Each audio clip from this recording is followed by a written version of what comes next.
우리가 영상을 보다 보면 돈이 돈을 벌게 하라 이런 이야기들을 많이 듣습니다.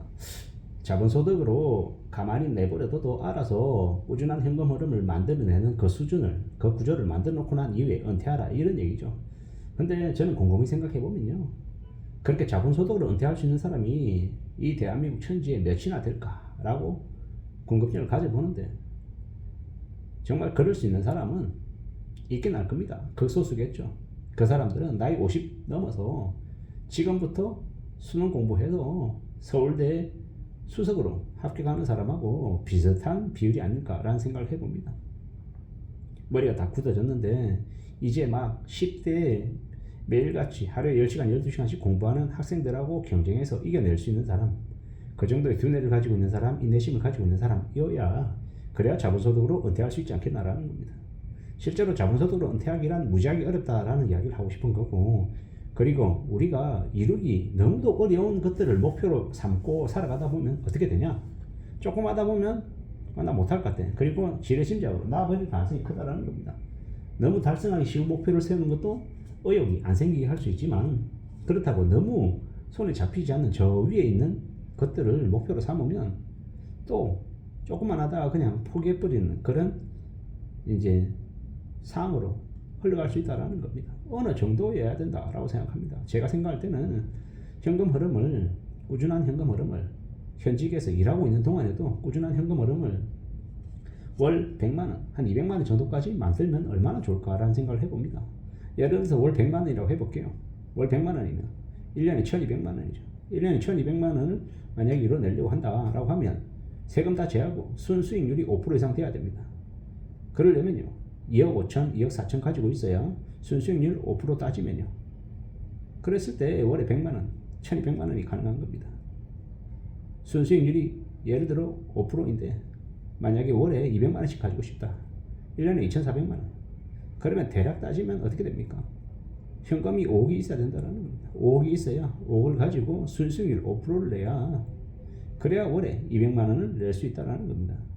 월 200만원 만드는 게 결코 쉬운 일이 아니다라는 겁니다. 월 100만원 만드는 것, 이것 또한 무지하게 어렵다라고 말씀을 드리고 싶습니다.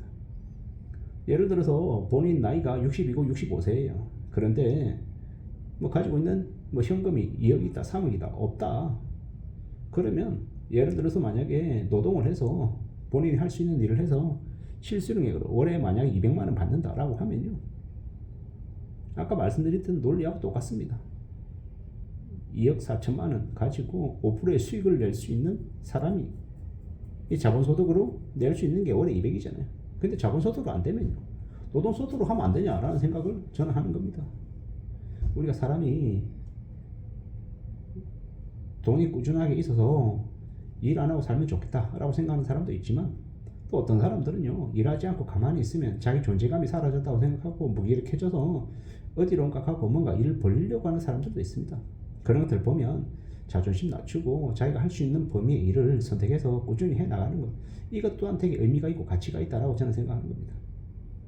제가 제 자신을 되돌아보면, 예를 들어서 60에 은퇴했다고 쳐볼게요. 저 같은 스타일의 사람들이 일하지 않고 쉴 수 있겠습니까? 그러지 못합니다. 저는 어딘가에서 무슨 일을 하든 하고 있을 것 같습니다. 그 받는 돈이 100만원이든 200만원이든 얼마든 간에 말입니다. 그러면서 꾸준히 내 스스로의 삶을 계속 전개시켜 나가려 하겠죠. 그리고 또 남는 시간에 책 읽으려고 하고, 책 쓰려고 하고, 또 유튜브 영상 찍으려고 하고, 여러 가지의 모습들을 활동을 하며 살 것 같습니다. 그렇게 지내는 걸 선호할 것 같다라는 거죠. 그렇게 살아가고 싶어 하고, 또 그런 것들을 좋아하는 게 저의 모습입니다. 그래서 언제든 좀 더 나아지는 제 자신을 만들어 보고 싶죠. 물론 매일같이 생각하지만 내 뜻대로, 내 생각대로 안 되는 경우가 참 많습니다. 내 바램, 나의 스케줄, 나의 기대, 여지없이 무너지는 경우도 참 많고요. 근데 그래도 오늘은 별로 이렇지만 내일은 그래도 좀 괜찮을 거야, 뭐 이런 마음으로 살아보려야 합니다.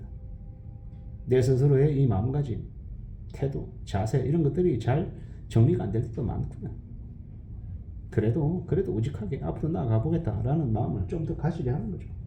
제가 1박 2일에 출연한 출연자 중에 김종민 씨를 자주 봅니다. 자주 본다라는 게 1박 2일 프로를 자주 본다는 거죠. 보면 무려 18년째 했습니다. 18년째. 대단하죠. 그 18년이라고 하는 시간 동안 다른 사람들이 병풍이라고 되게 비아냥거렸죠. 눈치가 없다. 김종민은 왜 있는 거냐. 그냥 가만히 있으면서 그냥 묻어가는 거냐. 엄청난 얘기들을 많이 했습니다. 어리버리하다. 불쌍하다. 분위기 파악 못한다. 온갖 비방들이 많았죠. 근데 그가 그렇게 살아왔던 이제 그의 모습을 보면서 무슨 생각이 들냐면 저도 모르게 저의 인생과 저의 직장 생활에 대해서 투영해서 이제 보게 됐다는 거죠. 그러면서 요즘 와서 제가 제 스스로에게 이야기합니다. 고생 많았다. 그리고 대견하다. 오랫동안 회사에 머물면서 스스로의 자리를 만들어가고 내쳐지고 뒷걸음질 쳐진 상태에서도 그래도 잘 견뎠다. 그리고 또 앞으로 또 뭔가를 만들어갈 거다. 힘내라. 네가 고생이 많다. 뭐 이렇게 이야기하는 거죠. 내 스스로에게 말입니다. 좀 제가 말도 잘 못하고 저리게 말 못하고 말이 너무 많은 것도 알고 있습니다. 그래서 좀 더 스스로에게 이제 여러 가지들을 좀 이야기하려 하는 거죠. 결론부터 먼저 얘기하고 요약해서 얘기하고 초등학생에게 말하겠듯 가장 쉽게 직관적으로 말하자. 그리고 나의 말과 행동, 마음가짐 이게 전부 다 중요하다. 그렇기 때문에 좀 더 추스리고 살아가자. 마음껏 깨먹고 움직이고 짧고 간결하게 좀 해보자. 뭐 이런 이 말을 이제 제 자신에게 이제 하려 합니다. 그리고 내 속도로 움직여 나가자라고 말입니다. 우리는 항상 마음을 단단히 먹고 살아가야 될 것 같습니다. 조금 더 굳게 움직이자라고 말하고 싶고요. 기회가 오면 내 스스로 판을 짜고 움직이면 되고 직접 설계하고 움직이고 가보자라고 얘기하는 거죠. 감정에 휘둘리지 말자고. 삶은 계속 이어나가는 사람들이 계속 만들어가는 거라고 합니다. 상처를 갖고 있어도 그 상처를 계속 떠안고 있으려고 하지 말자. 그 상처를 통해서 내 성장의 밑거름을 만들고 인내하고 좀 더 능동적으로 살아가려고 각오하자라고 말하고 싶은 겁니다. 버틴다, 견딘다.